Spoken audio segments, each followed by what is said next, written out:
안녕하세요. 무비피어TV 마연박구입니다. 오늘은 베르세르크에서 볼 수 있는 중세시대의 내용으로 중세시대 마녀의 망치에 기록된 마녀 지폐와 고문에 대해 소개를 해드리도록 하겠습니다. 시작하기에 앞서 구독과 좋아요 꼭 좀 부탁드리겠습니다. 지금 바로 시작하도록 하겠습니다. 1400년경부터 시작이 되어 1600년을 중심으로 하는 1세기 동안은 마녀 사냥의 선풍의 기간이었습니다. 결국 모든 그리스도교, 즉 서유럽 전역을 황폐화시키고 수십만의 마녀가 교살당했습니다. 마녀의 재판 시기는 합리주의와 휴머니즘을 표방한 르네상스의 최전성기에 휘몰아쳤습니다. 선두주자였던 교황, 국왕, 귀족 등이었으며 마녀 재판의 확립을 위해 쓰여진 마녀의 망치란 책이 출판을 했고 마녀의 모든 것이 이 책에 있었는데 눈여겨볼 것은 마녀의 재판을 하는 도중 악마의 도움을 요청했다라는 행위가 첨가되어 있었고 여기에서 마녀 재판에서 사용되어졌던 마녀의 행위들을 살펴보도록 하겠습니다. 여기서 납득이 가는 게 있는지 한번 생각을 해보시면 됩니다.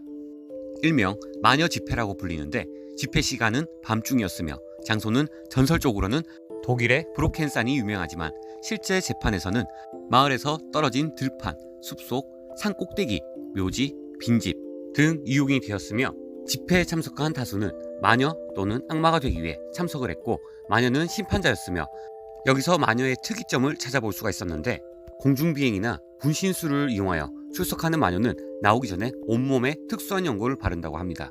특수한 연고의 원천은 아기들을 산채로 끓여 스프처럼 국물로 만들어 몸에 바르고 집회에 참석한 다수와 나눠 마시기까지 했다고 합니다. 특수한 연고를 바른 마녀는 아무리 멀리 떨어진 곳의 집회장이라도 일순간에 도착을 하며 마녀 집회의 순서는 다음과 같습니다.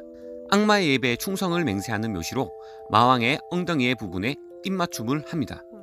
예배가 끝나면 신천자의 입문시 악마와 제휴하는 계약이 행해집니다.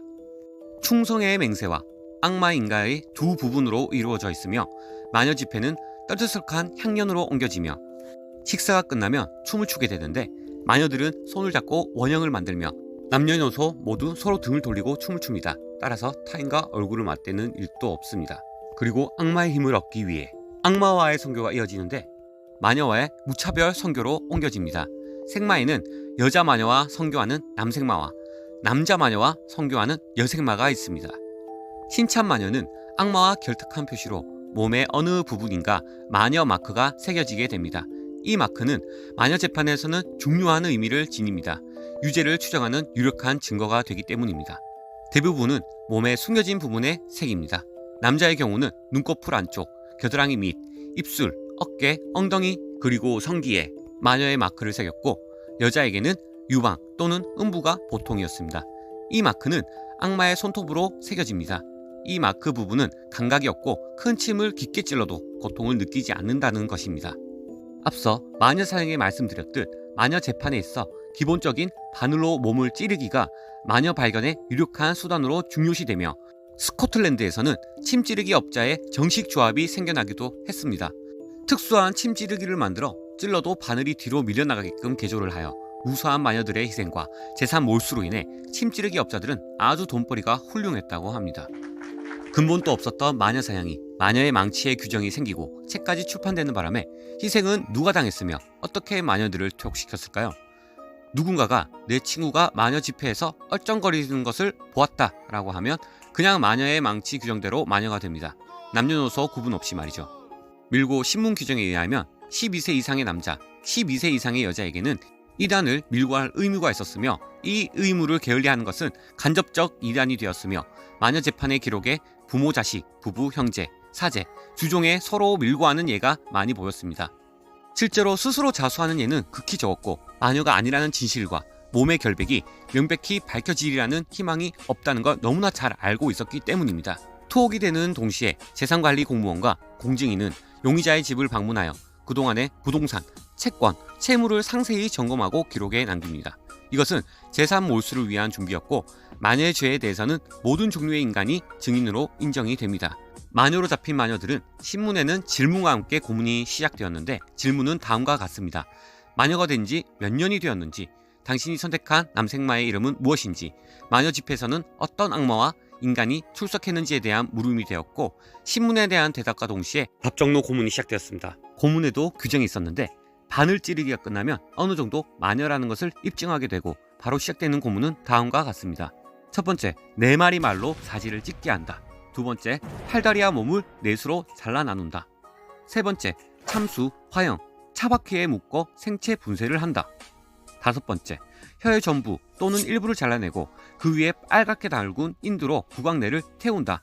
그 외에 익사 등이 있었는데 마녀가 아닌 죄 없는 사람이 혹시 끼어 있다 하더라도 그들에게는 천국이 예비되어 있으므로 이단을 박멸하기 위해서라면 무고한 사람이 죽어도 상관없다라고 여겼다고 합니다. 삽소리가 아니라 진짜입니다. 상황이 이러했으므로 마녀 재판 법정에 들어선 피의자는 살아서 나올 수 없는 고통과 죽음의 길로 이미 접어든 셈이었습니다. 마녀의 재판으로 인해 들어오는 수익은 상당했고 재판은 크게 돈벌이가 되는 직업이 되었습니다. 그리하여 썩어가고 있는 이단자의 유해를 성직자들끼리 서로 빼앗는 일도 일어났다고 하네요. 잔인한 도살로 죄 없는 사람의 목숨을 빼앗고 사람의 피해서 금, 은을 만든다곤 했지요. 이 모든 것의 규율은 마녀의 망치에서 비롯되었으며 우리가 알고 있는 요술지팡이를 타고 하늘을 날아다니는 꼬부랑 할머니가 아니라 그냥 죄 없는 일반 사람이었습니다. 특히 마녀 집회는 오늘날 모티브가 되어 실제로 행해여진 실제 사건들도 있습니다. 하지 말라면 기어코 박쥐까지 처먹는 중국 놈들처럼 말이죠. 처음에는 포르노에서 마녀 집회를 모방한 컨셉이 나왔었는데 이것이 전파가 되어 돈 많은 부자, 단지 환경만 달라졌을 뿐 산이 아닌 요트에서 돈만 있으면 가능한 일들이 상위층을 위한 실제로 존재하게 된 겁니다. 유럽에서는 파티를 빙자한 그룹놀이, 러시아에서는 치욕과 고통을 즐기기 위해 실제로 매질 또는 흉기에 의한 폭행, 상해를 주고받거나 그 밖에도 상대방에게 노예적으로 굴종함으로써 성적 쾌감을 느끼게 되는 상황극이 아닌 일반인이 행위하는 마조히즘이라는 것이 탄생되어집니다. 이 모든 게 중세시대의 마녀 망치에 의해 비롯된 것이라 개인적으로 저는 생각을 합니다. 그렇다면 한국에는 이런 일들이 없었느냐? 라고 생각을 할지 모르겠지만 당연히 있었습니다. 한국에는 신내림을 전제하에 신의 기운이라는 말로 기독교 신자가 자신과 관계를 하며 병이 치유된다는 말 같지도 않은 거짓말로 피해를 입은 실제 사례도 있었습니다. 이것은 분명 잘못된 신앙이긴 한데 중세시대에서도 당시 지성인이라 불리는 사람들까지도 전폭적으로 민중들에게 마녀에 대한 공포를 심어주고 마녀 사냥을 지지함으로써 믿음의 관계가 얼마나 무서운지를 보여주는 대목입니다. 이제는 마녀 사냥이 아닌 되려 순수 악마가 되고 싶다고 마음속에 깊게 생각을 하고 얼굴, 몸체까지 튜닝을 하는 사람들까지 등장하게 됩니다. 악마가 되기 위해 자기 스스로의 손가락을 절단하고 혓바닥을 2개로 가르고 이마에 뿔을 집어넣고 눈 색깔까지 변형시키는 사람들까지 있으니 이젠 외계인을 봐도 별로 놀랍지도 않을 것 같습니다. 취향은 존중하지만 이것은 대체 어떻게 해석해야 될지 모르겠네요. 어쨌든 마녀의 망치는 자백을 끌어내기 위한 고문으로 인한 합리화였고 마녀 집회는 수백 년이 지나서야 실제로 어떻게 행하여졌는가를 마조히즘을 통해 실제로 눈으로 볼 수 있는 것이 이번 주제의 핵심입니다. 마지막으로 조금 웃긴 이야기인데 15세기 전까지만 해도 마녀에 대한 탄압은 그리 심하지 않았습니다. 실제 마녀라고 불리우는 노인들은 우리나라로 치면 무당이었지 싶은데 병을 낫게 하기 위해 혹은 서리가 눈으로부터 농작물을 보호하기 위해 선한 목적의 주술로 옹호했던 시절도 있었습니다. 이를 하얀 마녀, 착한 마녀라고 불렀는데 오히려 황제와 귀족, 심지어 성직자들에게도 보호를 받고 이용되기까지 했던 적이 있었습니다. 고대부터 내려온 마녀에 대한 미신들이 민간에 널리 퍼져 있었지만 마녀들은 주술사로 명성을 떨치기도 했다고 합니다. 그리고 얼마 되지 않아 마녀 사냥이 시작되면서 가장 첫 번째 1순위로 하얀 마녀들을 죽였습니다. 과학과 의학이 그다지 발달하지 못했던 동쪽의 이슬람 세력에 비하자면 미개한 수준이었던 중세 유럽에서 흉작이나 천재지변, 전염병 등 갑작스럽게 닥친 불행의 원인을 설명하기란 굉장히 어려운 일이었다고 하네요. 카톨릭 교회의 권위에 의심할 수 없었던 민중들은 카톨릭 신앙을 갖지 않는 이도교들이나 유대인 또는 약초의 효능이나 몇 마디 주문을 알고 있었던 혼자 사는 노파에게서 그 원인을 찾으려 했다고 합니다. 교황은 주술을 행하여 민폐를 끼치는 마녀의 존재를 인정하고 이때부터 마녀 사냥이 시작되었습니다. 황당하기 그지없는 이야기지만 실제의 이야기입니다. 오늘은 여기서 마무리하도록 하겠습니다. 베르세르크 피규어는 무비피규어에서 구매가 가능합니다. 이상 무비피규어TV 말마꾼이었습니다. 감사합니다.